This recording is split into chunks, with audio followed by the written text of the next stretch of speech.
Recently social media তোলপাড় করে একটি টপিক উঠে আসছে, সেটা কি না, আমাদের মোদিজি, মাননীয় মোদিজি গেছেন নরওয়েতে। সেখানে একজন সাংবাদিক তাকে জিজ্ঞেস করেছে যে আপনি কেন কোনো প্রেস কনফারেন্স ডাকেন না, আর মোদিজি চুপচাপ সেটার উত্তর না দিয়ে বেরিয়ে এসছে।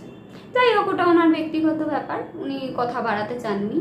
তা এই চ্যাট জিপিটি জিনিসটা খুব খারাপ। আমার এই এত তোলপাড় দেখে কিছু মনে প্রশ্ন এসেছিল, আমি পরপর কোশ্চেনগুলো করতে থাকি, চ্যাট জিপিটি আমাকে সাথে সাথে অ্যান্সারগুলো দিতে থাকে। তো এই অ্যান্সারগুলো আজকে আপনাদের সাথে একটু শেয়ার করব। তো প্রথমে আমি চ্যাট জিপিটিতে জিজ্ঞেস করলাম যে এই যে প্রেসের বাক স্বাধীনতার ব্যাপারে কোন দেশ কোন স্থানে রয়েছে।